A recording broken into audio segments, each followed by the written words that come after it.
Mr. Coursey, who's the first president you remember? The first president you have a memory of? Well, it was Roosevelt, of course. Oh, Franklin Roosevelt. Yeah. No, he was the one that has come to mind more than any of the others. Yeah. Of course, I lived through quite a few others. Yeah. I think that my middle name, Calvin, was probably taken from Calvin Coolidge. Oh, probably, yeah. What year were you born, if I can ask? 1923. 23. I believe Calvin was president in 1923. It's very possible. I don't remember. You wouldn't remember Calvin. I wouldn't remember it that. Yeah. But I wouldn't be surprised if that's not where my middle name came from. Yeah. So you remember Franklin Roosevelt. When you hear that name, Franklin Roosevelt, what first comes to mind? His crippled condition, probably. Oh, is that right? Yes. So you knew about that at the time? Oh, yes. Yeah. Now, of course, he was president during the Great Depression. I'm sorry, go ahead. He overcame considerable difficulties to get where he did. Yeah. I have to admire him for his perseverance through the physical handicap that he had. Do you remember hearing some of his famous fireside chats on the radio? Do you remember hearing his voice on the radio? Yes, but not very often, because I doubt very much if we had a radio back in that days. Yeah. Oh. Where were you where did you grow up as a young child? Sand Springs line. We moved into Tulsa, out on Sand Springs line. Oh, okay. We moved from there out north of Tulsa, about probably 5 miles north of Tulsa. Yeah. To a little 3-room schoolhouse called Barnsdall. Oh, okay. It was a Barnsdall oil camp. Wow. Okay. And there were 8 grades of school in 3 rooms. 8 grades of school in 3 rooms. Wow. Yeah. So that stayed there for a while and moved on to Turley and Sperry and Collinsville, always on the north edge of town. Yeah. What do you remember? Do you remember of course you grew up during the Great Depression, and do you remember the Great Depression having much of an impact on the world you were in? Not in everything was just normal to me. I was just a kid. Yeah. And it wasn't a Great Depression to me. It was just a perfectly normal situation. Yeah, because that's what you grew up in. That's what I grew up with. Yeah. Now, was your dad always employed? Did he always have work? Off and on. Most of the time he worked. Okay. And he would work at anything Yeah. and everything in order to put food on the table. Yeah. December 7th, 1941, my son and I, well, my whole family, we actually just 2 weeks ago, we were at Pearl Harbor. Mm-hmm. Do you remember where you were? Yes. When you tell us about what you remember about December 7th, 1941. December the 7th, I was just out of high school and was working for a car dealership in Tulsa in the parts department. Uh-huh. And we were taking inventory at that time, and we had just gone across the street to a little cafe for a coffee break, and that's when we heard that Pearl Harbor had been attacked. Did you know where Pearl Harbor was? Vaguely. Yeah. Did you know even that Hawaii was under the American flag at that time? It was not a state, but it was under the American flag. Yeah, it was a territory. Do you remember how old you were about that time? 17, 18? 16, 17. So you must have known that you were going to be involved somehow. Oh, yes. Yeah, when I heard that the harbor had been attacked, there's no question they're going to be involved in it. Yeah. So you do, of course, you end up in the military. And which branch of the military did you end up in? I wound up in the Air Force. So in the Army Air Corps at that time. Army Air Corps. Yeah. Drafted or volunteer? A little of both. Oh, how? I knew I was going to be drafted. I went to the draft board and said, take me this time. Oh, okay. So you wanted to kind of get ahead of the... I wanted to have some kind of choice on where I went.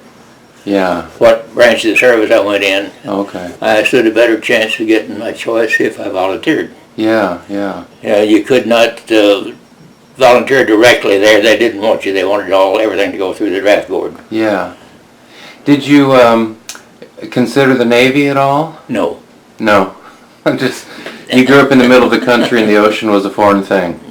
Well, I don't know about that, but the Navy never appealed to me. Okay. I went to the Air Force. Yeah.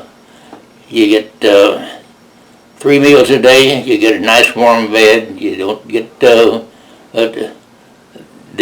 foot traffic and heavy duty walking. Oh. It's a much easier life than some other branches of the service. Yeah. Hey, I chose the easy part. And when did you actually go into the Air Corps, Army Air Corps? Was it That was February of 1943. February 43? Okay. So there's a little bit of a lag then between Pearl Harbor and going in. Yes. What accounts for that lag? Was it you were just too young at first, or? I didn't have my name on the draft list at that time because of my age. Right. So a little too young. Waited until I got to be 18 before they'd even consider me. Yeah. Yeah. Were you eager to be old enough to go in? Not particularly. No.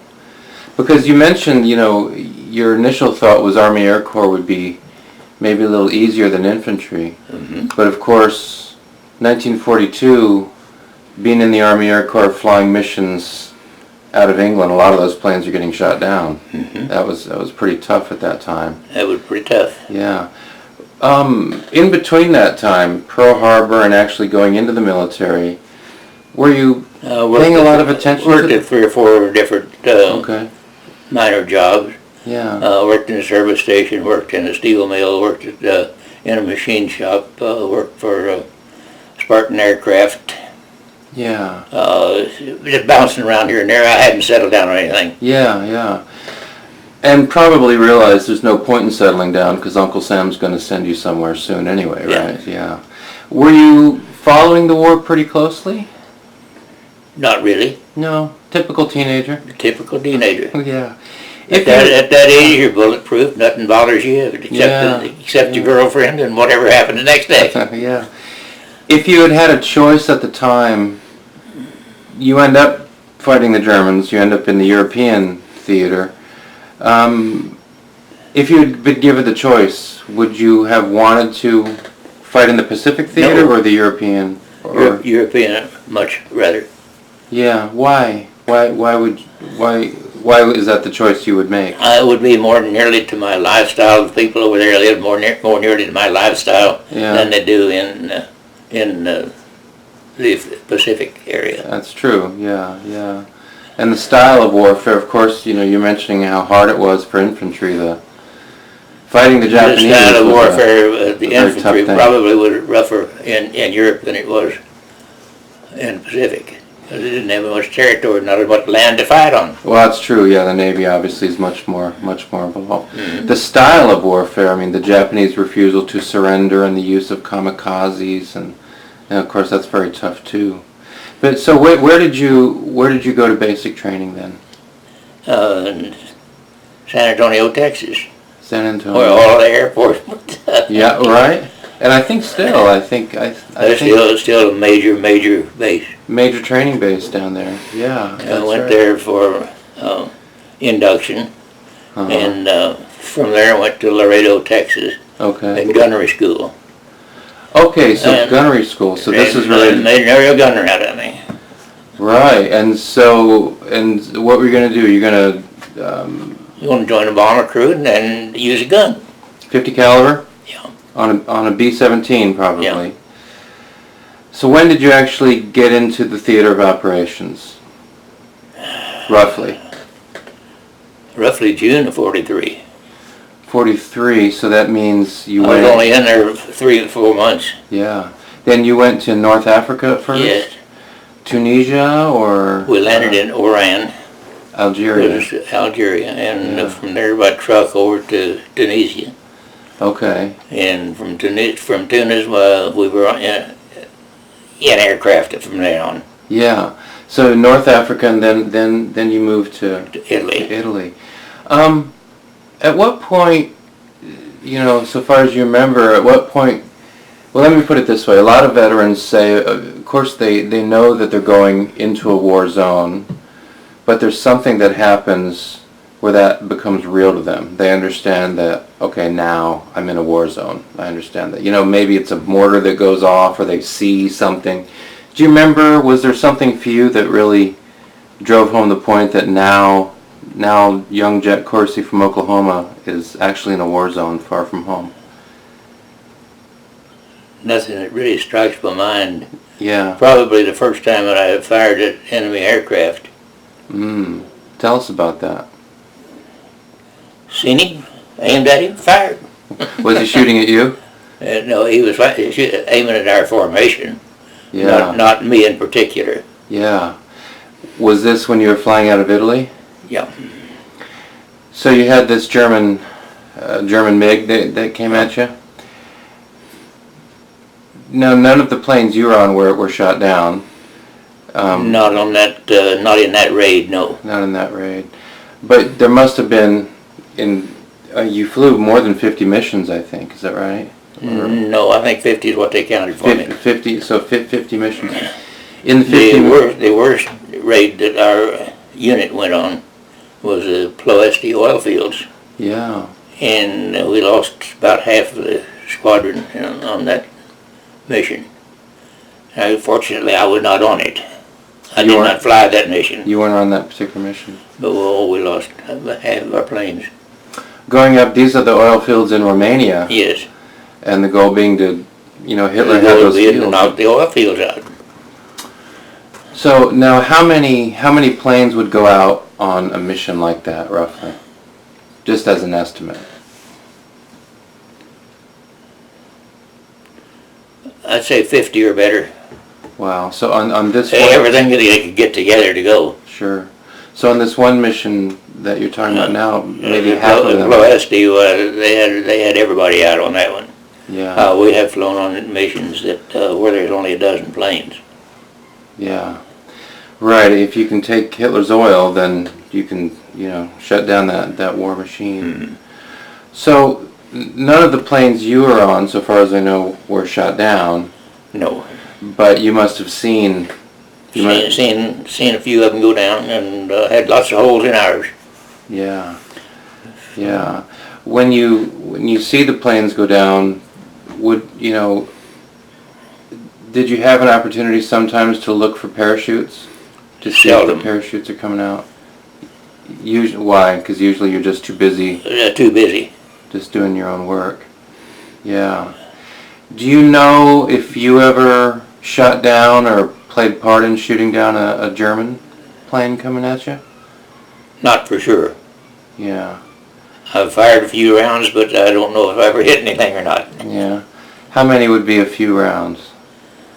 Well, the most that I ever shot on one mission was probably 2,000. So that's a few, yeah. That's a few. And I mean, how long with a 50 caliber machine gun? How long would it take to get through 2,000 bullets? I know I'm asking a lot of detail. I was going to tell you how many per minute that they fire, but I haven't forgotten. It doesn't take very long. Not long. So, I mean, 2,000 bullets could be expended on one plane coming at you? Probably not. Yeah. Because they come and they're gone just quickly. Yeah. Did the German planes ever get close enough that you could actually see the pilot? No. Okay, not that close. Yeah. So you first go into North Africa. Just tell us what are some of the memories you have about your time in North Africa?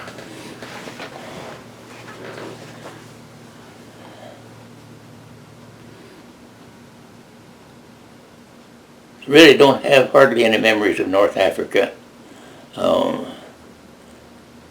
Out of North Africa, I only got to fly training missions. I didn't get into the combat area until we moved up to Italy. Yeah. And North Africa was just a staging area, waiting to go somewhere. Sure. Okay. We went over as spare gunners. We were not assigned to a flight crew when we went over. To North Africa? To anywhere. Oh. We went as privates first class. Yeah. Aerial gunners to be assigned to a crew after we got over there. Oh, I see. So until somebody got killed, we didn't have a permanent crew. Yeah, yeah. And while we were in Africa, got to fly a couple of training missions, but nobody ever got killed out of there, or I didn't get assigned to a permanent Right. crew. Yeah. Yeah. We moved up to Italy, and things got a little tighter, and I got a lot more flying time. Yeah.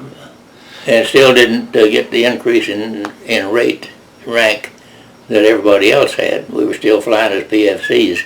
Really? And everybody else was at least a bug sergeant. Anybody who was in any of the flight crews was a bug sergeant.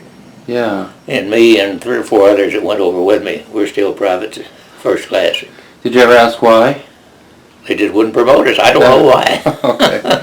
So out of Italy, you're hitting the oil fields, which is very important. Do you remember some of the other targets you had there? I mean, did you fly missions over Germany itself? We flew over Romania, I think, was my first mission. Yeah. And we were after the railroad marshalling yards at Romania. Oh. Okay. We went up over the end of the Alps in the Alp region, because we were flying up over the ice-coated mountains. Toulon, France.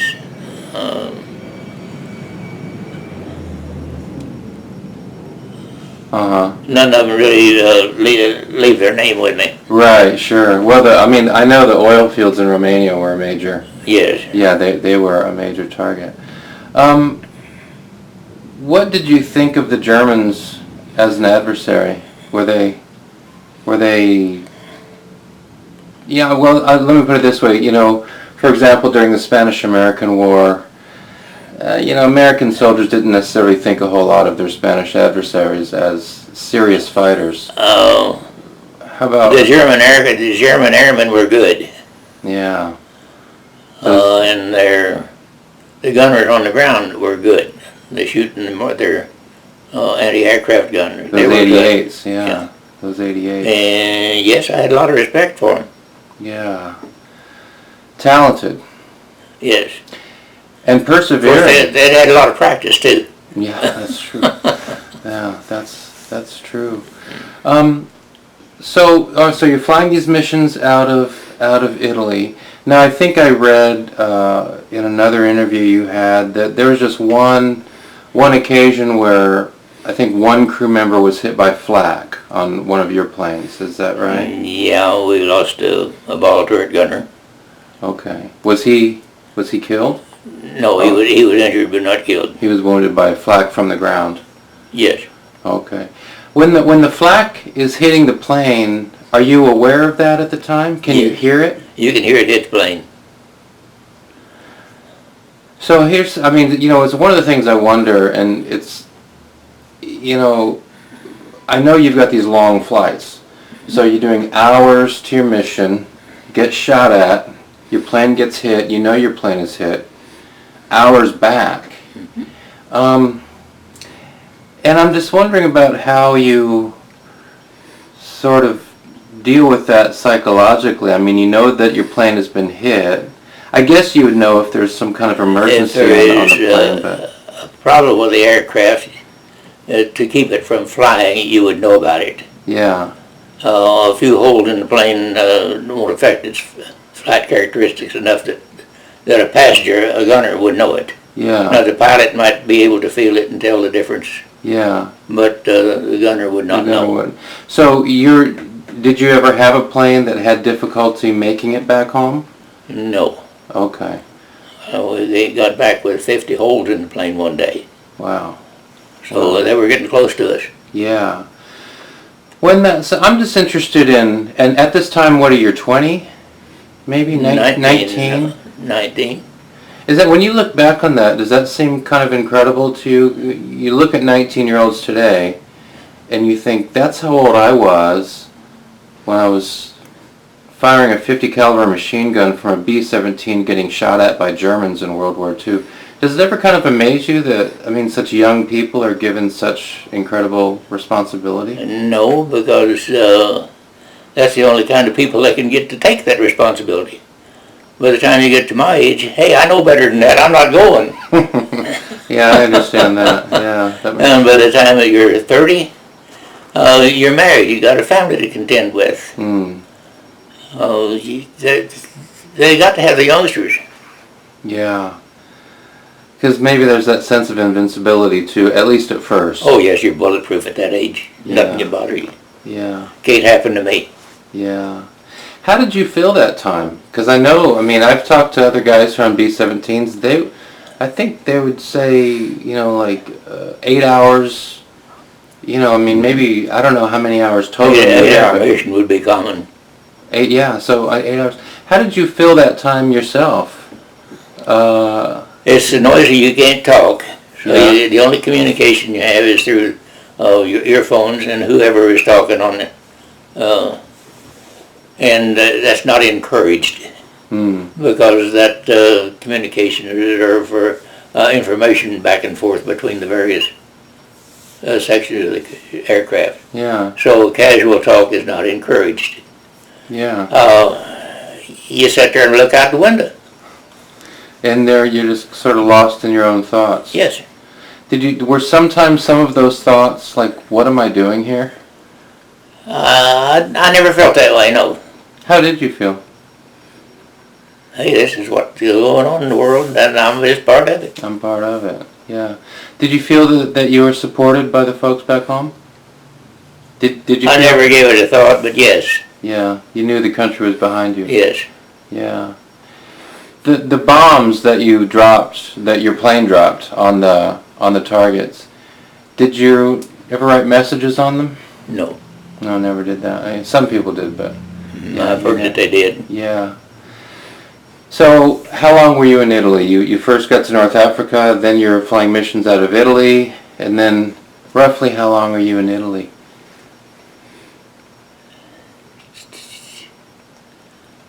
Not more than 6 months. Okay. And probably not that long. And then Then the 8th Air Force and the 15th Air Force decided they'd the 8th Air Force would send a crew down, and we'd send the crew, 15th to send one up to Italy, up to England, just swapping crews. Okay. And I happened to be on the crew that got to go to England. Oh, were you happy to Oh make yes, I that was glad change? to be up there. Yeah. At least the girls speak English. Yeah. Did you try to talk with the girls in Italy using sign language and things like Well, that? sure. Yeah, yeah. But when we moved up to Italy, we had bombed a little town, the railroad yards in a little town there in Italy a week before we moved up there. Mm. And we moved within about 5 miles of the little town. We were not really welcome there. Oh. So the folks in that town knew... They knew that it was our planes that had taken care of knocking out a whole bunch of their folks. Yeah. So they were not really friendly. Yeah, yeah. Of course, at that time, you're not going after Italians, but the Germans had taken over Italy, right? Mm-hmm. So yeah, so that was the problem, fighting the Germans. Do you remember roughly when you arrived in England? I'm just wondering, was it before D-Day?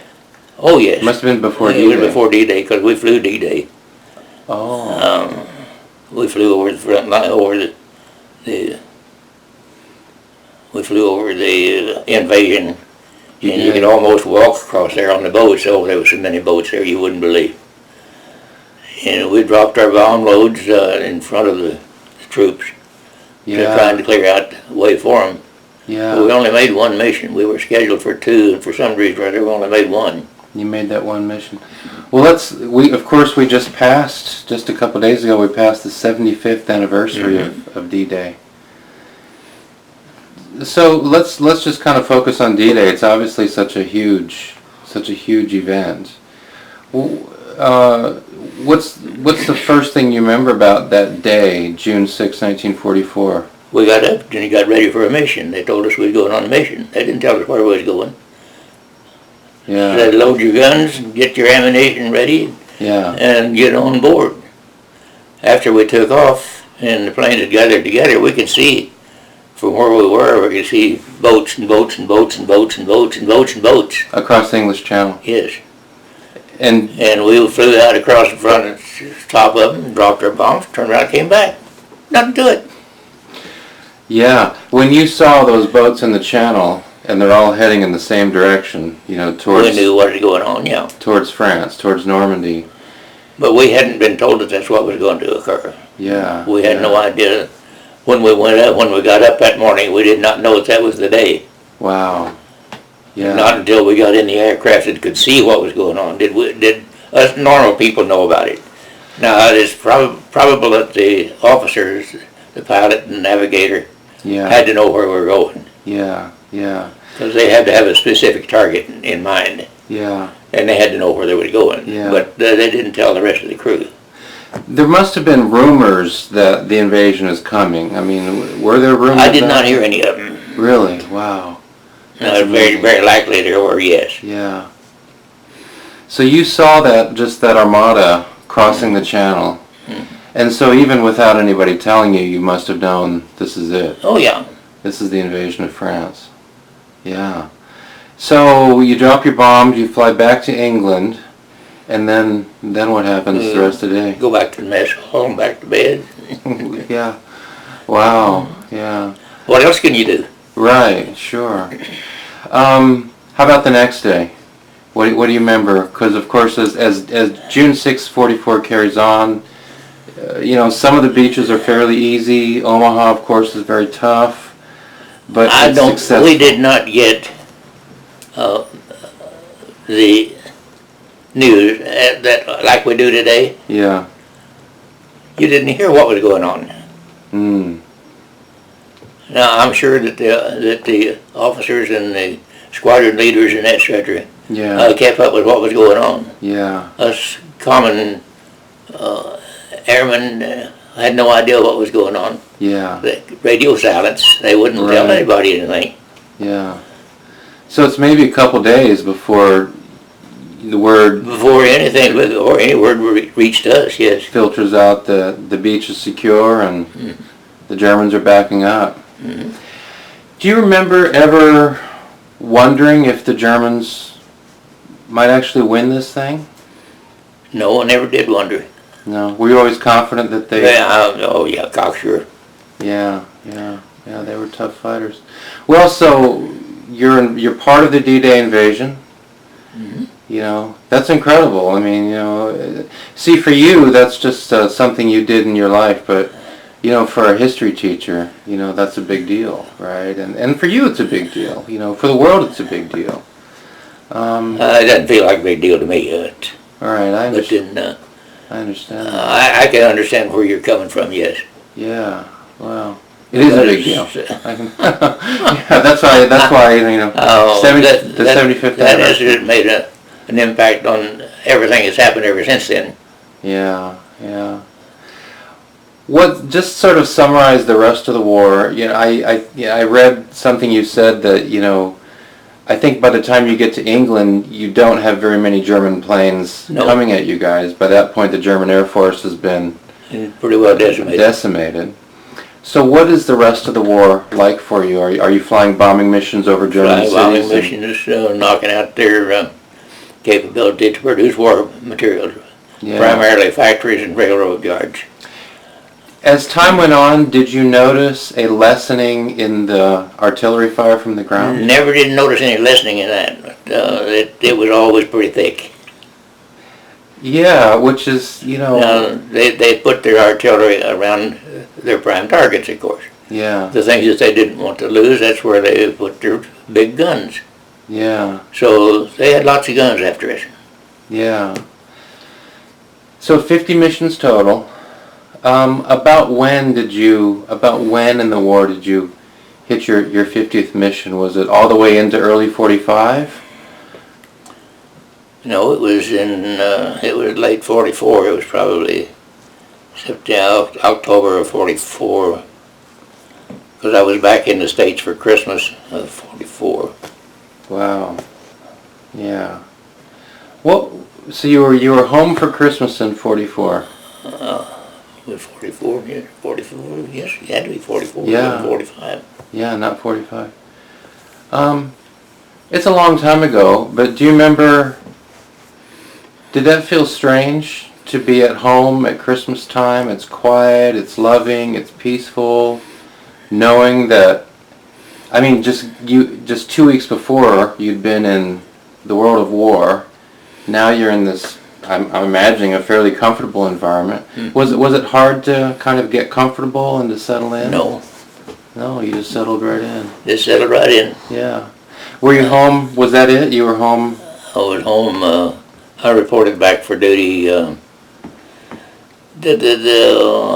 January the 5th or something like that. Back in England or No, here in the States? in Florida.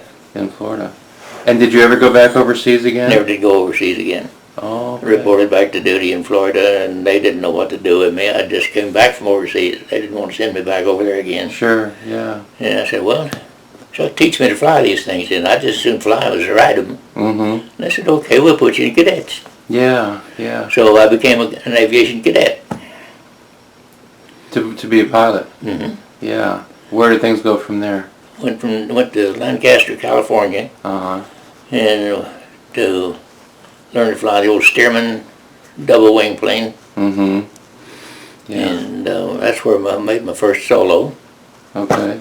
And after we got through there, went into Arizona, into what they call an AT-6, a trainer, retractable landing gear, low wing monoplane. Yeah.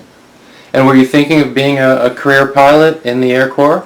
What would become the Air Force? If the war continued, yes. Oh, but of course it's done by the late summer '45. Summer '45. Yeah. And they said, if you want to continue your training, that'll be fine, but you're going to sign a permanent enlistment. It's not going to be for a 2-year or a 4-year. Oh, It's yeah. going to be from now on. Yeah. And I didn't want to do that, so I said, okay, turn me loose. Okay. So you didn't want to do a career. I didn't want to do a career at that time. Yeah.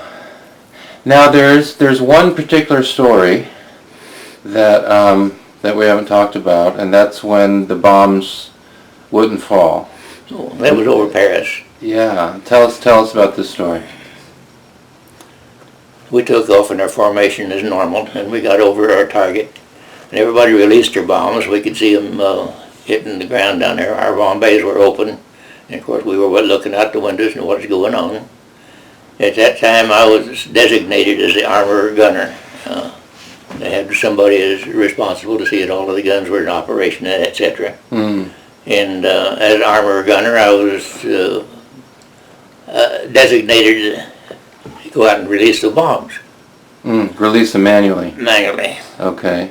Catwalk along the middle of the bomb base, roughly a foot wide, Yeah. and probably the width of this room. Mm. Was a bomb bay with room on the sides of it. If you leaned out this way, you could reach the side of it. And But we had 4 racks of 500-pound bombs in there. Yeah. And each one of them, if you pulled a string on each one of them, why, it would drop. So I went along and pulled a string on all of them. And got hold of the last one, and I ran out of oxygen. We were at 20,000 feet, and you had to be wearing oxygen. And my oxygen bottle ran dry. Well, I turned on that catwalk and made a beeline for the radio room, which was the closest room. Yeah. And managed to fall across the door into the room, and they got me an extra bottle and put me back on this plain oxygen supply. Not good. Now, did you go back out and drop those last bombs? No, that was all. That was the last one. Oh, the last one. I got the last one off. Now, as you're walking out on this catwalk, though, you've got open air on either side, right? Oh yeah. So you bomb can bays are open down 20,000 feet you look below down the 20,000. Now, did you have anything that you could hold on to Oh yeah, stabilize? There was a rack that you could reach. Yeah. The bomb bays were designed where they had the rack this way and a rack this way, Yeah. and had bombs on both sides, depending on the size of the bomb. On the 500-pounders, they couldn't have them on both of them. Right. But we did have, there was a handhold there I could hang on to Yeah. and lean across to get hold of the Yeah. trigger. So, it's obviously a very precarious thing. You're on this foot-wide catwalk. You've got open space on either side, 20,000 feet down. You let the bombs go. You said in the interview I read that you didn't think much about about doing it. It was a job to be done, and it had to be done. How about when it was over though, and you sat back down? Did you kind of take a breath and? I mean, did it sort of hit you then? It didn't bother me, no. Really? Not that I recall, it didn't. Yeah, just carry on, huh? Mm-hmm. Just another day in the Army Air Corps. Another day. Yeah. Wow. What do you remember about VE Day, Victory in Europe Day?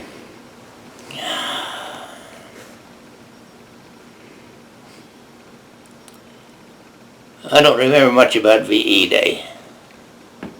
Yeah. VJ Day was the major one, and we were in Arizona doing our training there. Yeah. And when the Japs gave up, that was the really major deal.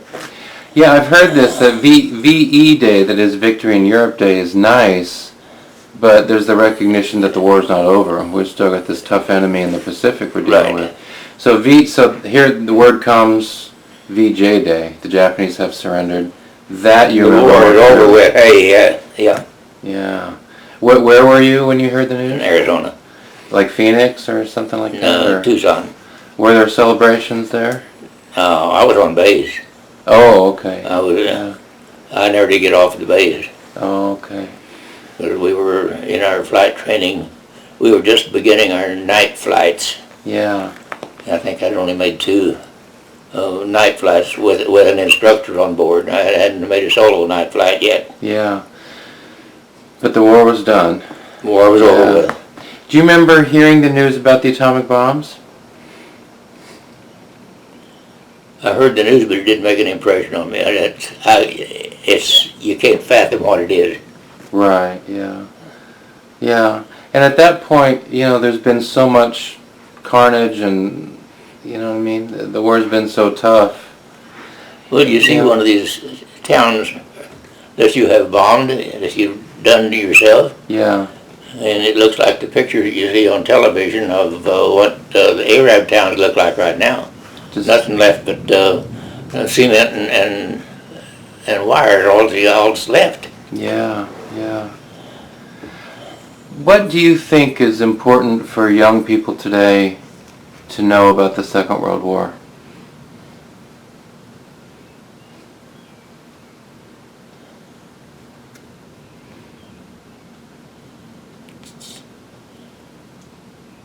That's a tough question. I don't think that you can tell young people anything at all that will make an impression on them, because they are young people. They're still bulletproof. Hey, this can't happen to me. What do you tell a man that he may take it intellectually, understand this is what happened? Yeah. But until he experiences it, he doesn't realize it. Sure. Yeah. Do you think it was a war that had to be fought? The Second World War? Yes, I think it did. Yeah. Yeah. It's hard. You just can't reason with Hitler. No. You've got to take him out. Are you glad you served? Yeah. Yeah. After the war, were you interested in talking about it? No. Yeah. Most veterans say that after the war they didn't want to talk about it. They just wanted to put it behind them. It's all over with. That's past. Let's go on with it. Yeah. With what's ahead of us. Yeah. As you moved into retirement and then past retirement, did you find yourself thinking back more on the war, your time in the war? No, not so much, huh? Not when someone said I want an interview, and then I had to think about it a little bit. Really? Okay. Yeah. Well, that's interesting. Would you encourage young folks today to consider military service? Oh, that would have to be an individual thing. Yeah. I've had grandsons, and I've got great-grands coming up, and it's a different situation now.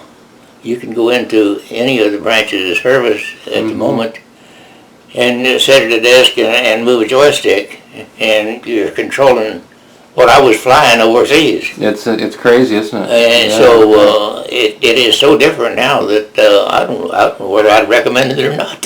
No, it's true. Yeah, I mean some of the drones flying missions over Syria are being controlled, I think, from Florida. Yes. It's really something else. So it is not the physically dangerous thing that it was. We don't have a marching army, or very few in a marching army that are having to carry their knapsacks and their rifles. Yeah, certainly not Now, the huge numbers anymore. We do have teams of specialists like the SEALs and the Special Forces. Yeah. And yes, there are a lot of grunts on the ground, all right. Yeah. But it's not the same situation that we had. Yeah, we're probably never going to have another D-Day, right? I mean, the days we should not have, no. Yeah, the days of D-Day are over. Yeah. Right now, the only thing that's going to happen, they're going to knock out the infrastructure of electricity, and we're all dead. Oh, you mean the electromagnetic pulse that would be one thing, yes. problem? Yeah, right. Technology has its benefits, but it has its downsides. It definitely has its downside if you're considering war. Yeah. Because no banks, no stores, no, you can't buy or sell or trade. There's not that much currency around. Yeah, that's right. Everything is on paper or on electric. The internet. What for you is just a couple more questions here. What for you is the most important memory you have from the Second World War? Is there a particular memory that just kind of sticks out in your mind from the war? No, there really isn't. No. Even that incident, the one incident where you had to walk out on the catwalk, or? No, that was just another day at school. Yeah. I'm glad that I got to go. I'm glad that I was in the service that I was. Yeah. I did what was required of me. I don't know if I did anything extra or not, but I did what was required of me and I got it over with. And I'm glad that we won. Yeah, for sure. Last question I have is just what message do you have for young people today? Say people who 17, 18, 19, 20, 21. What would you? What's just a word of wisdom you would pass on to young people today?